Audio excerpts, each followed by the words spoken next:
Hello and welcome or welcome back to my channel. My name's Karen Marie and today I am going to introduce a new collaboration that I'm doing with the lovely Revecca from Australia. And I'm going to talk to you about how you can take part in our little collaboration too, if you should want that. But before I get into that, I thought I would do sort of a quick little Friday sews-ish bit. Even though it is Saturday today. So I'll try to remember to put in timestamps. So if you're only interested in the bit about the collaboration, you can just jump to that part. So it is Friday, the 14th of June. And it's my birthday tomorrow. I'm not going to make a big deal of it tomorrow, but my dad is coming, some of my siblings are coming for a little party tomorrow. But today I've treated myself to a little hair salon appointment. It now looks completely odd because there are no curls. Once I wash my hair, they will be back. But, the hairdresser kind of likes to see how the color is and everything. So, yeah, it's really odd to see my my head with no curls on it. But, yeah, that's the way it goes today. I'm really happy with the color. I think it looks really, really nice. It's just highlights though, so it's not really a color, but yeah. I started my day at the salon and then I took my girls to the sort of Renaissance fair. They call it the Medieval Festival, quite close by to where I live. And my elder sister came with us and we've had a marvelous afternoon there. I try to go every year and it is, have you ever been to a Renaissance fair or a medieval festival? If you have, you know what it's like. So there are, of course, like jugglers and entertainers and people playing like original medieval instruments and everything. A lot of people are in costumes from various times throughout the Middle Ages to like more the Renaissance, and it's in a very like historically important place from this area. And there are lots and lots of craftspeople, which is what I appreciate the most. So there are people selling like wools and linens and cottons even, and there are people from historical societies actually making linen and weaving and everything. People who do leather work and even like blacksmiths. And it is so nice to see all of the traditional kind of handicrafts being performed today. So people are sewing shoes and costumes and everything, and it's such a good vibe. They serve like traditional medieval food too. So yeah, we've had a really nice day, and it was so nice to get out of the house and to go to this festival with my darling daughters. So we've had a fantastic day. I didn't end up buying any fabric at the festival because, there are lovely fabrics, but they are quite pricey. The wools weren't that bad actually, but the linens that I really wanted, they were really quite pricey. And I know that I can get the same quality linen at my local fabric store for less than that. Probably not in all the colors that they had there, but I can still source some high quality linens from other places. So yeah, but I did buy a few things that I thought I wanted to share with you. So I finally found patterns, and I've been wanting to buy some patterns for these kinds of dresses for a long time. I know that they are quite simple, so most of them are only like triangles and rectangles and squares, so I'm sure I could figure it out, but I couldn't resist it when I saw they had patterns. So these are written in Swedish, but that's fine. So first of all, I bought this one. It's sort of a kirtle that you lace up in the front. And I can show you the line drawings on the back. So as you can see, there are kind of go days to make the fullness of the skirt, and then I'll actually set in sleeves for this one. So this one doesn't have the kind of rectangle with the gusset under the arm as many kirtles do, but I just, yeah, I was fascinated by the fact that I can actually get some patterns, and this is AO printed. So yeah.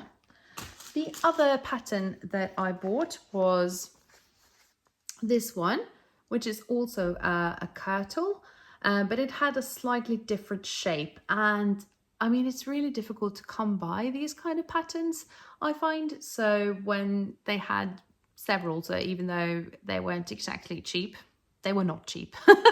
But you know, they were, I could afford them. So I bought two patterns, so that one and this one. And yeah, you can see the line drawing on the back there too. So yeah, I'm really excited about that. That was kind of the deal of the day. At the same store, I bought some linen thread. Now, obviously, oh, upside down. Linen thread, and this is more for hand sewing, so this is not going to work very well with my machine, I don't think. But yeah, it's for hand sewing, and I thought it was great to have that kind of neutral colored linen thread in case I want to maybe do the slit opening or the kind of hem or anything like by hand. I have some original linen thread. And of course, when you have linen thread, you have to coat it. So I also bought some wax. Will I be sewing this by hand? The entire kirtle? Absolutely, definitely not, because I'm not a neat hand sewer. But yeah, I really wanted to try it. So that's something that I got. And in non-sewing things I got this hand soap. And it smells so good. It's with nettles and goat's milk, it says. This is Swedish. But yeah, it just smells divine, so clean, and I can't wait to wash myself with this. I'm going to have a shower tomorrow and hopefully get my curls back, and yeah, then I'll try this one. I also got this, which is a face cream, and I tried, they had kind of a tester there, and it's so smooth and so lovely, and yeah, it's all natural. So I'm probably going to have to wear this or use this quite quickly because it doesn't contain the kind of chemicals that keep it. So yeah, but I really wanted to try it, and it wasn't that expensive, so yeah. I could do that. My youngest daughter and I are crazy about burnt almonds, so we got ourselves a packet of that, and she's out on the veranda as we speak, munching them. And then finally, sorry about the rustling, I got this handmade mug that I felt was such an unusual color. Like, it reminds me of the forest, which I love. And it has this really great handle, which is great for me because, you know, I have arthritis, so sometimes my fingers hurt, which means that I can still like hold my mug really steadily when it has a big handle like this. So that's what I got at the medieval festival today. I really wanted to film a whole lot from the festival, but then I'm conscious about, you know, not getting people's faces in unless like they're in the crowd. So yeah, it's difficult. It was very busy today. It wasn't crowded or anything, but it was busy because we've had such a lovely day today and yesterday. It's like a beautiful summer's day. So there were lots of people there, and yeah, we've had just a wonderful day. Just a couple of quick things now before I move on to the collaboration. So earlier this week, I got a little package from a sort of semi-local fabric store. They offer AO printing at, I wouldn't say a bargain, but it's much cheaper than anything else I've found around here. So yeah, I ordered some AO print. I got 3 things printed. First of all, I printed the Wardrobe by Me Whisper blouse and dress. It's a very simple pattern by Wardrobe by Me. And it's actually designed for double gauze. Now, I know that you can sew a lot of things in double gauze, but that's the first pattern I think I've seen that's specifically designed for it. And I have a beautiful fabric, double gauze fabric, that needs to be made up sooner rather than later. Now, I'll be back soon with another video on the summer plans, and that fabric will feature in that video. So I got that one printed, and then I got a chinos pattern, also by Wardrobe by Me, a men's chino pattern printed. And I'm going to make my brother a pair of chinos in a kind of wool suiting to make it look more like a suit pants. So yeah, I got that printed, and then I kind of remembered that I've never sewn up the Paper Theory LB pullover, and that was only 1 page of the AO, so I also kind of chucked that in there to get that printed out.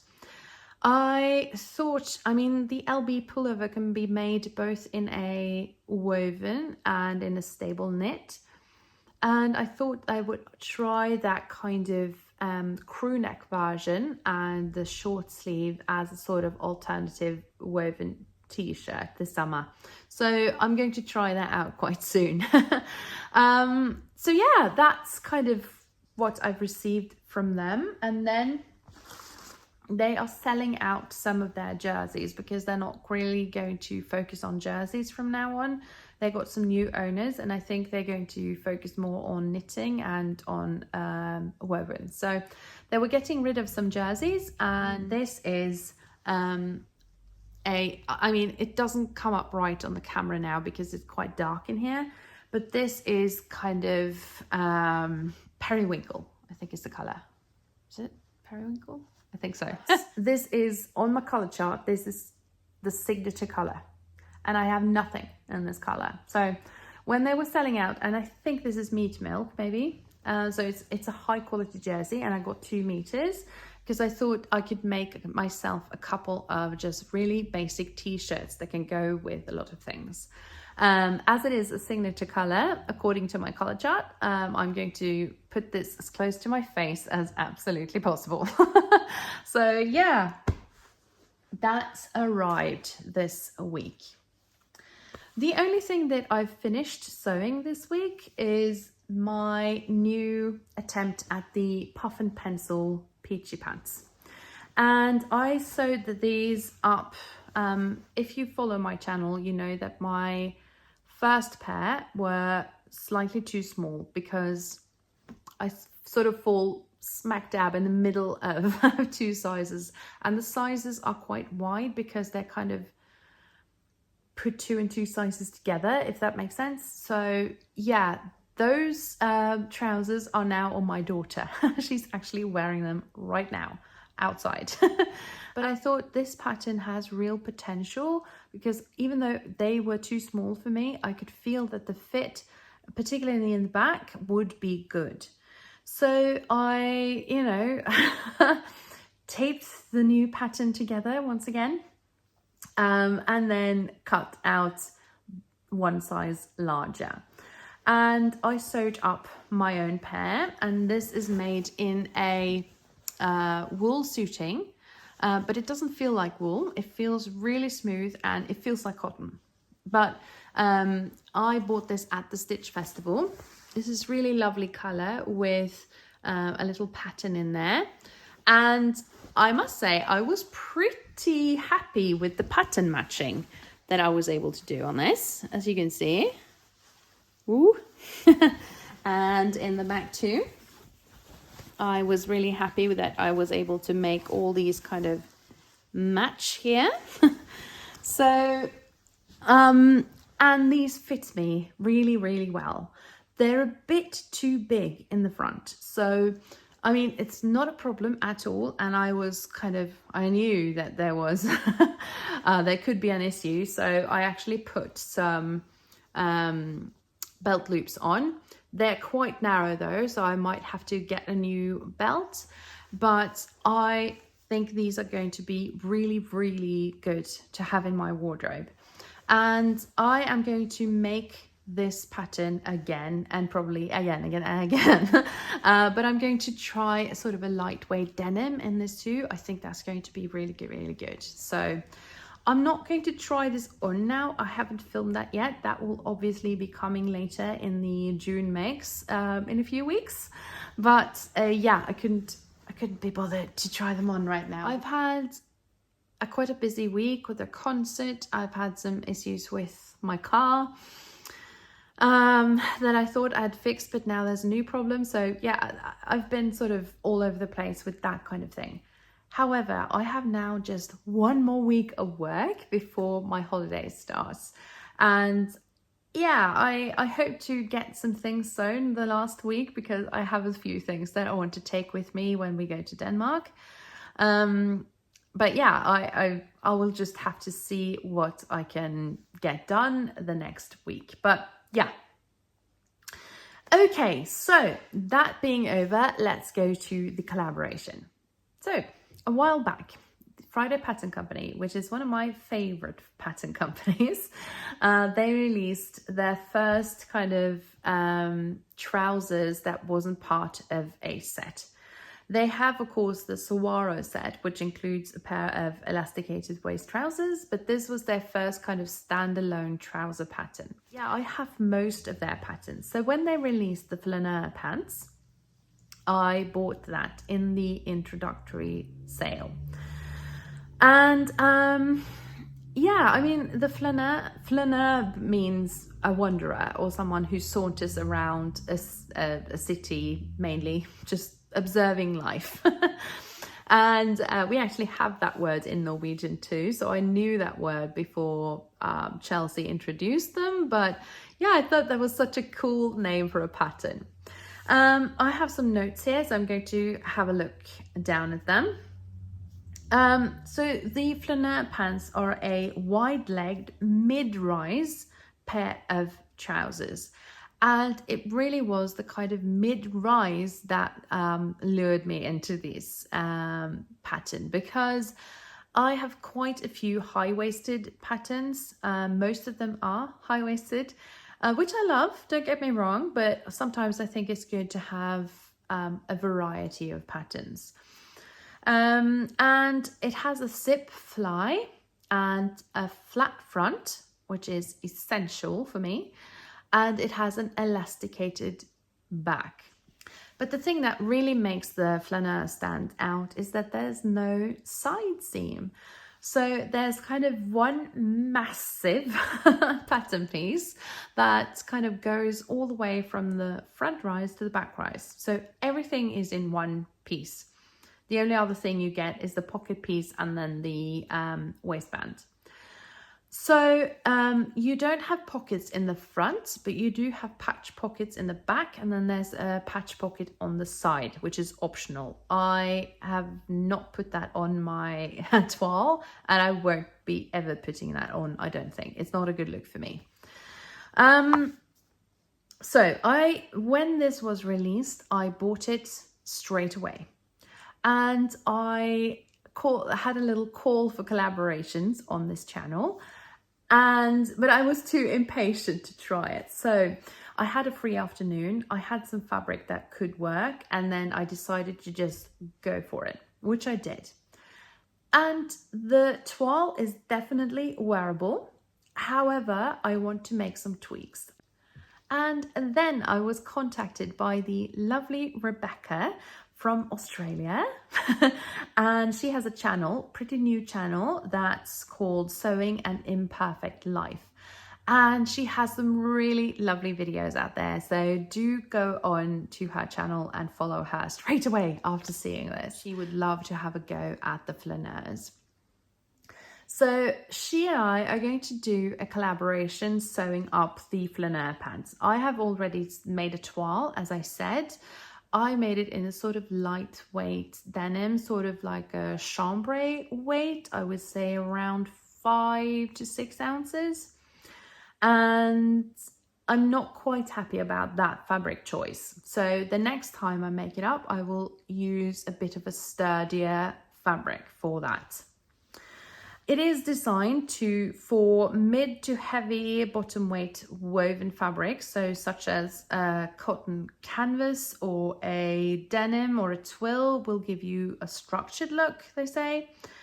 However, if you choose like a 6 to 8 ounces linen or suiting or viscose twill, you could get sort of more a fluid, lighter look to it. Since I tried something that was quite lightweight and I like it, but it's not great, I'm going to go for a much heavier weight the next time. And I think that I'm going to take in just a little bit of the width of the trouser leg, because when you use a heavier fabric such as like a denim or a canvas, those like legs are going to be pretty heavy to walk around with, if that makes sense. So I'm probably going to taper in the legs just a little bit. So Revecca has not yet made a toile, but she's probably going to release her introductory video quite soon. And then we have decided to have a reveal of this in mid-July, probably the 15th, but we'll keep you posted. And we would love now to invite you to sew the flaneurs with us. I must emphasize, this is not a challenge. There are no prizes or anything like that. However, we do like it when we can kind of get the whole community together. And we would love it if you want to sew up the flaneur pants with us. If you do, you can share your makes on Instagram with the hashtag #SewFlaneur with us. Isn't it? Yes, #SewFlaneur with us, and tag Revecca and myself. I'll leave the handles and everything in the description box so that you can find us over on Instagram. So I do hope that you want to come with us on this little sewing journey. The flaneurs they came together so quickly. I had no problems with even the zip, no problems with that. The waistband came on very well, and Chelsea even has a full sew along on the Friday Pattern Company channel. So if you feel a little bit apprehensive about sewing trousers, which many of us do, then you'll get some sewing help there too. It is easier to fit this one, seeing as it is elasticated in the back. And I think this is going to be a style that will suit a whole lot of people and body shapes. So I do encourage you to take part in this little collaboration and share your makes with us. We would love to have you with us on our little journey to sew up the flaneurs. So yeah, I will keep you posted in the coming videos on when I choose my fabric and everything. And in the reveal video, we'll go into some details about how it's sewed up, what changes we made, what sizes we made, and all of that jazz. That will be coming in the reveal video.